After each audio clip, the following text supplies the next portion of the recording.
सूरज घर से निकलकर साहूकार दमन सिंह के पास जा रहा था और मन ही मन सोच रहा था। आज तो मैं साहूकार के पास बैठकर पूरा हिसाब करूंगा। इतने दिन हो गए, मैंने तो उससे सिर्फ 1000 रुपए ही कर्ज लिया था। अब तक तो कितने पैसे चुका बैठा हूं। उल्टे मेरा ही कुछ उसकी तरफ निकलता होगा। उसने हिसाब नहीं लगाया होगा और हर महीने लठैत को मेरे पास सूद लेने भेज देता है। सूरज अपने मन में सारी योजना बनाते हुए साहूकार के पास पहुंच गया। जब सूरज ने अपना हिसाब बताने को कहा तो दमन सिंह बोला, देखो भाई सूरज, इस बात की तो हम तारीफ करते हैं कि तुम हर महीने सूद दे देते हो, पर जहां तक रही हिसाब की बात, तो अभी तुम्हारी तरफ 700 से भी ज्यादा रुपए बकाया है। तुमने जो दिए वो सूद में, और सूद वसूली के लिए लोगों को तुम्हारे यहाँ भेजने के खर्चे में बराबर हो गए। वैसे भी अब काफी समय हो गया है, सो अब मैं ज्यादा इंतजार नहीं कर सकता। मुझे अब तुम्हारे खेत पर कब्जा करना ही होगा। खेत की कीमत से अपना पैसा निकाल कर जो 150 तुम्हारे निकलेंगे वो तुम्हारे घर भिजवा दूंगा। अब देखो भाई, हिसाब में तो मैं हमेशा ईमानदारी रखता हूँ। सूरज ने जब ये सुना तो उसके होश उड़ गए। ये तो सरासर बेईमानी थी। सूरज ने दमन सिंह को बहुत समझाया, पर दमन सिंह कुछ सुनने को तैयार ही ना था। उसने सूरज को दुत्कार कर भगा दिया। सूरज रोता हुआ वापस अपने घर की ओर चल पड़ा, पर उसका घर जाने का बिल्कुल भी मन नहीं था। वो सोच रहा था कि पुरखों की निशानी अपना खेत उसके हाथ से छिन जाएगा और फिर उसके पास भी आमदनी का कोई जरिया नहीं रहेगा। अब वो क्या करेगा? ये सोचते हुए वो एक पेड़ के नीचे पत्थर पर बैठ गया। हे भोलेनाथ, आप ही मदद करो। पूरे काशीपुर में दमन सिंह ने आतंक मचा रखा है। एक एक करके सबकी जमीनें हड़प गया है। अब मेरा भी नंबर लग गया है। मैं क्या करूं भगवान, क्या करूं?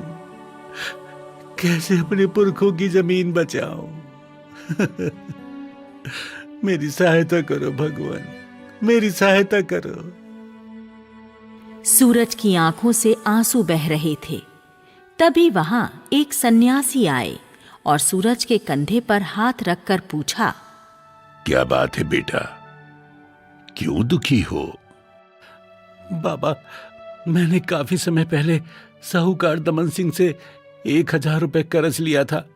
हर महीने किस्त में बहुत सारा पैसा दे चुका हूं, पर वो अब भी मेरी तरफ हिसाब निकाल कर बैठा है और मेरा खेत हड़पना चाहता है।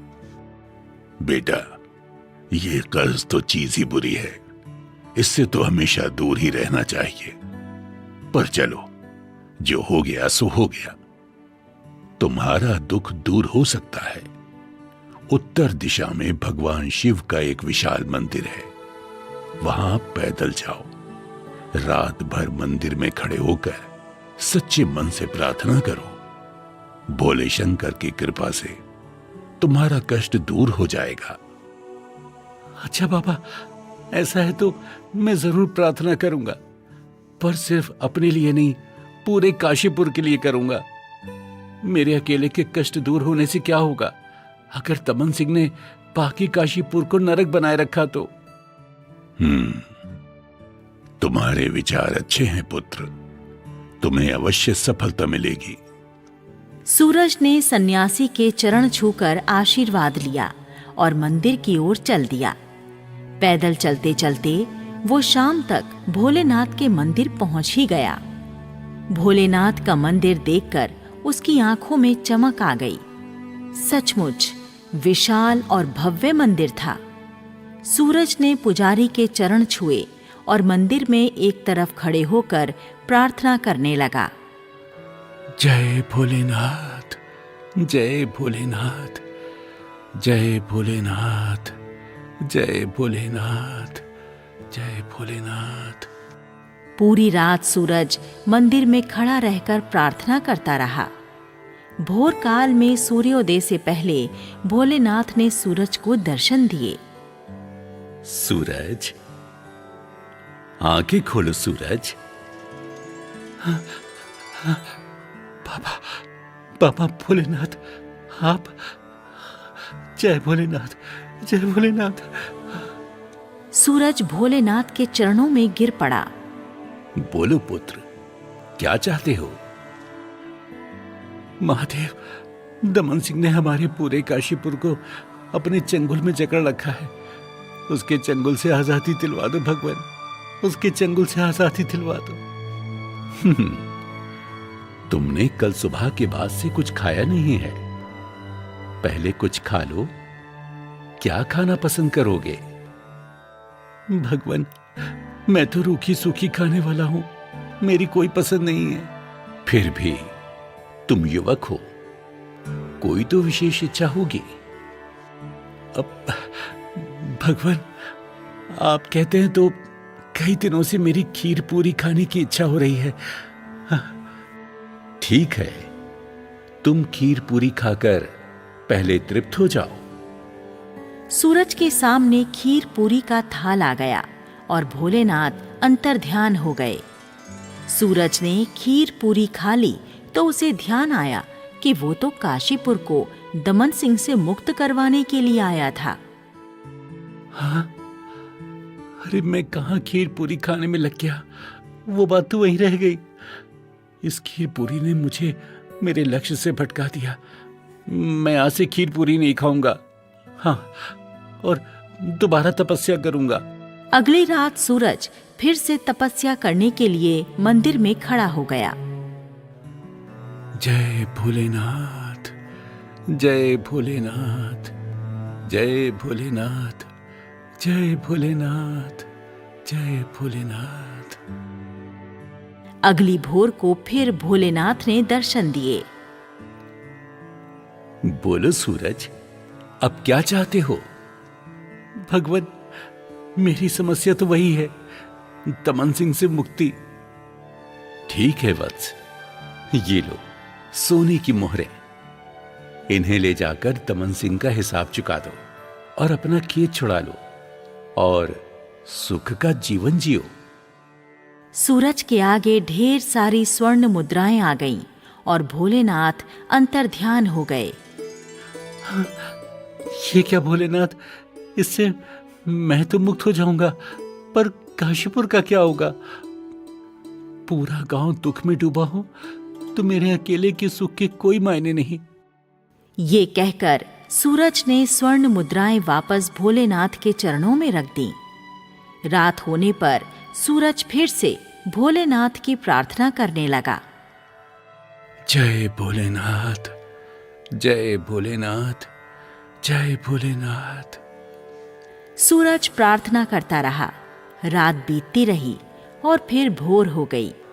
फिर से भोलेनाथ प्रकट हुए और बोले, क्यों सूरज, अब क्या चिंता है? मैंने तुम्हें इतनी मुद्राएं दी हैं, तुम्हारा सारा कष्ट दूर हो सकता है। बाबा भोलेनाथ, मेरा लक्ष्य सिर्फ मेरे अकेले का सुख नहीं है, मैं तो पूरे काशीपुर का सुख चाहता हूं। मैं अकेला सुखी हो जाऊं और काशीपुर वालों का जीवन नरक बना रहे तो मैं कैसे खुश हो पाऊंगा भगवान? भोलेनाथ के चेहरे पर मुस्कान तैर गई। सूरज, मैंने तो तुम्हें लक्ष्य से भटकाने की कोशिश की, पर तुम नहीं भटके। जो इंसान अपने लक्ष्य से किसी तरह नहीं भटकता, उसे ही लक्ष्य प्राप्त होता है। तो प्रभु, पूरे काशीपुर को दमन सिंह से मुक्ति दिलवाइए ना। ठीक है वत्स, ये स्वर्ण मुद्राएं तुम रखो, इन्हें गांव की भलाई में लगाना। तुम दमन सिंह के पास जाओ और उससे कहो कि मैं पूरे गांव का कर्ज चुकाने आया हूं, सबका हिसाब दिखाओ। और अगर तुमने बिना हिसाब के लोगों को परेशान किया तो मैं सिपाहियों को बुला लूंगा। जी प्रभु, मैं ऐसे ही करूंगा। जय भोलेनाथ, जय भोलेनाथ। तुमने अपने साथ पूरे गांव वालों की भलाई के लिए प्रार्थना की, इसलिए मेरा आशीर्वाद हमेशा तुम्हारे साथ रहेगा। ये कहकर भोलेनाथ अंतर्ध्यान हो गए। सूरज ने उन मुद्राओं में से कुछ मुद्राएं खर्च कर आलीशान कपड़े खरीदे और शान से चलता हुआ साहूकार दमन सिंह के पास पहुंचा। साहूकार दमन सिंह उसका बदला रूप देखकर चौंक गया। सूरज ने बिना समय गंवाए उससे कहा, साहूकार दमन सिंह, मैं पूरे गांव वालों का कर्ज चुकाने आया हूँ। हिसाब दिखाओ और पैसे ले लो। भैया ये तो अच्छी बात है। देखो मैं तो हिसाब का पक्का हूँ, हिसाब से ऊपर किसी से एक पैसा भी नहीं लेता। अभी दिखाता हूँ। ये कहकर साहूकार अलमारी के पास पहुंचा और अलमारी खोली, पर वहां तो हिसाब किताब की कोई किताब ही नहीं थी। दमन सिंह घबरा गया। उसने दूसरी अलमारी खोली, वहां भी कोई किताब ना थी। अब तो उसके चेहरे पर पसीना आने लगा। वो तीसरी अलमारी की तरफ बढ़ा, उसे खोला तो वहां भी कुछ नहीं था। वो धड़ाम से फर्श पर गिरकर बैठ गया। दमन सिंह, तुम्हारे पास तो कोई हिसाब नहीं है। तुम ऐसे ही गांव वालों को परेशान करते हो। मैंने सिपाहियों को बोल दिया है, वो अभी तुम्हें गिरफ्तार करने आते होंगे। ये क्या कह रहे हो? अरे अरे, मेरे बही खाते कहाँ चले गए? अब मैं क्या करूँगा? भागो भागो। ये कहते ही दमन सिंह और लठैत भाग निकले। सभी गांव वालों ने सूरज का धन्यवाद किया। उन्हें दमन सिंह से मुक्ति जो मिल गई थी। सूरज ने बताया, ये तो भोलेनाथ का चमत्कार है। हमें उनका धन्यवाद करना चाहिए। चलो हम सब मिलकर भगवान शिव के मंदिर चलते हैं, उनका धन्यवाद अदा करने। अगले दिन सूरज के साथ सभी गांव वाले भोलेनाथ का धन्यवाद करने चल पड़े। आगे आगे सूरज और पीछे पीछे गांव वाले। भोलेनाथ के मंदिर पहुंचकर सबने प्रार्थना की और भोलेनाथ का आशीर्वाद लिया।